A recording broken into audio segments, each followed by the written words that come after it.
नमस्कार, आप देख रहे हैं इंडिया बोल रहा है। मैं हूं आपके साथ विवेक चांडिल्य।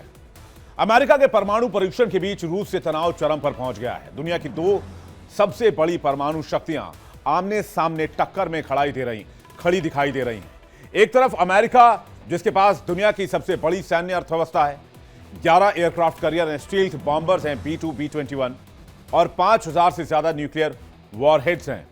तकनीक और उपग्रह क्षमता और लंबी रेंज के हथियारों में अमेरिका आज भी वर्ल्ड में नंबर 1 है। दूसरी तरफ रूस, जिसकी ताकत है उसकी मिसाइलें।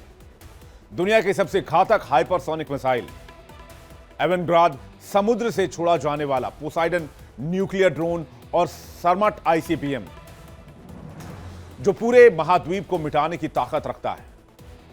रूस के पास 5500 से ज्यादा परमाणु हथियार हैं।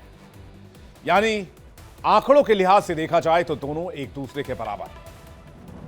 ऐसे में दोनों देशों की तकनीकी और परमाणु होड़ सिर्फ तनाव को नहीं बढ़ा रही, यह दुनिया को उस मोड़ पर ला रही है जहां एक छोटी चिंगारी भी कभी भी ज्वाला का रूप अख्तियार कर सकती है। तनाव बढ़ रहा है और दुनिया सांस रोककर आगे की डेवलपमेंट्स को देख रही है। तो क्या इसी के साथ एक और परमाणु होड़ दुनिया में जन्म लेने वाली है? क्या कोल्ड वॉर का दौर वापस आने वाला है? क्या दुनिया भर में परमाणु हथियारों की नई रेस शुरू हो चुकी है? और क्या तीसरे विश्व युद्ध की आहट 2026 में बचने वाली है? आज इसी पे करेंगे कि इंटरनेशनल डिबेट। दुनिया भर से मेहमान हमारे साथ जुड़ेंगे। अमेरिका की नई हरकत से पूरी दुनिया सन्न है, सख्ते में है। खुलासा हुआ है कि अमेरिका ने चुपचाप परमाणु परीक्षण कर दिया है। जी हां, वही अमेरिका जिसके राष्ट्रपति डोनाल्ड ट्रंप ने कुछ ही दिन पहले बयान दिया था कि हम बहुत जल्द भविष्य में फिर से न्यूक्लियर टेस्ट करेंगे। अब दुनिया यह नहीं समझ पा रही थी कि यह सिर्फ दबाव बनाने की रणनीति है या सच की ओर इशारा। लेकिन रूस की स्टेट एजेंसी RT के दावे ने सब कुछ साफ कर दिया है। अगस्त में ही अमेरिका ने अपना B-61-12 न्यूक्लियर बम टेस्ट पूरा कर लिया था और इसके साथ ही रूस और अमेरिका के बीच पहले से सुलग रहा तनाव अब लपटों में बदलने लगा है। सोचिए, यह परीक्षण कब हुआ है? ट्रंप के ऐलान से पहले, पुतिन के साथ हुई अलास्का मीटिंग के सिर्फ 72 घंटे के बाद, व्हाइट हाउस में होने वाली नेटो बैठक से पहले, और ठीक उस समय जब रूस अपने पोसाइडन और बुरेविनेस्किक हथियारों की परीक्षण की तैयारी कर रहा था। यानी कि टाइमिंग बताती है कि यह महज तकनीकी टेस्ट नहीं है, बल्कि एक जियो पॉलिटिकल स्ट्रैटेजी, और वो भी सीधा रूस और अमेरिका के बीच। तो सवाल यह कि अमेरिका को अचानक से परमाणु परीक्षण की जरूरत क्यों पड़ी? क्या ट्रंप घरेलू मोर्चे पर दबाव में है? उनकी लोकप्रियता में भयंकर कमी आई है। दुनिया भर में टैरिफ को लेकर मनमुटाव है। यूएस के अंदर महंगाई बहुत ज्यादा है। खाने पीने की चीजों की कमी ने माहौल बिगाड़ रखा है। ऐसे में न्यूक्लियर कार्ड खेलना ट्रंप की घरेलू राजनीति से लेकर वैश्विक प्रभाव तक दोनों के लिए एक बड़े दांव की तरह देखा जा रहा है। लेकिन इस बार का परीक्षण अमेरिका के पिछले 2 परमाणु परीक्षणों से जमीन आसमान से अलग है। पहला 16 जुलाई 1945 को और आखिरी 23 सितंबर 1992 को परमाणु परीक्षण अमेरिका ने किया था। और अब 33 साल के बाद फिर से अमेरिका ने न्यूक्लियर टेस्ट किया है। तीनों ही टेस्ट नेवाडा की टोनोपा टेस्ट रेंज में हुए। फर्क यह कि पहले दोनों जो टेस्ट थे वो अंडरग्राउंड टेस्ट थे, लेकिन इस बार अमेरिका ने बिना विस्फोट के ग्रेविटी न्यूक्लियर बम B-61-12 का परीक्षण कर लिया।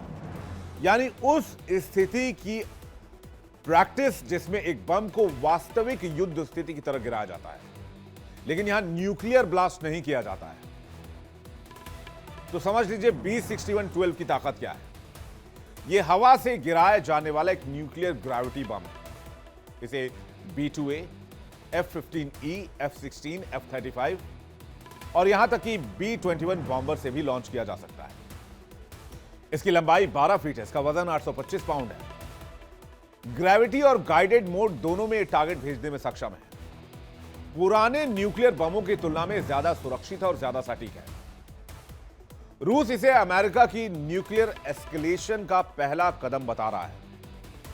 मॉस्को में माहौल गर्म है, बयानबाजी तेज हो रही है और दुनिया पूछ रही है कि क्या यह तीसरे वर्ल्ड वॉर की आहट है। इस मामले में यह भी देखिए कि किस देश के पास कितने परमाणु हथियार हैं। रूस की बात की जाए तो रूस सबसे ऊपर है, जहां पर 5,580 न्यूक्लियर वॉरेंट है।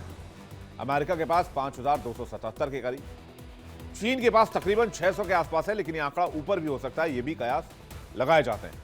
इसके बाद फ्रांस की बारी आती है करीब 290, यूके के पास 225, तब भारत की बारी आती है। भारत के पास करीब 180 परमाणु हथियार हैं और पाकिस्तान के पास करीब 170 परमाणु हथियार हैं। इजराइल के पास तकरीबन 90 परमाणु हथियार हैं और उत्तर कोरिया के पास करीब 20 से 50 परमाणु हथियार हो सकते हैं। लेकिन सवाल यह है कि जब मिसाइल टेस्ट कर रहा है अमेरिका, तो क्या यह अमेरिका रूस के बीच बढ़ते तनाव को और खतरनाक बनाएगा? क्या यह परमाणु हथियारों की नई होड़ को नहीं शुरू कर देगा?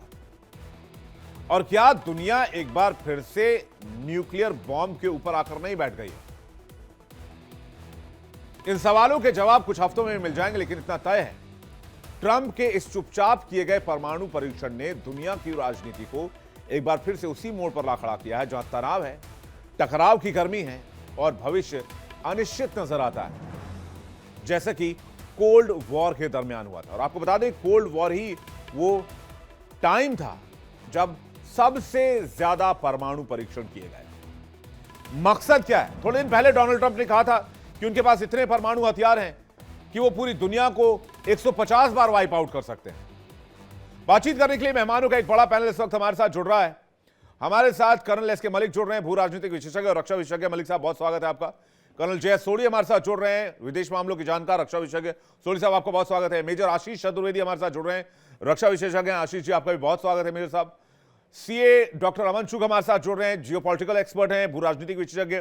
चुग साहब, आपका भी स्वागत है। और डॉक्टर मोनिका बी सूद जुड़ रही हैं, विदेश मामलों की जानकार हैं। मैम, आपका भी बहुत बहुत स्वागत है।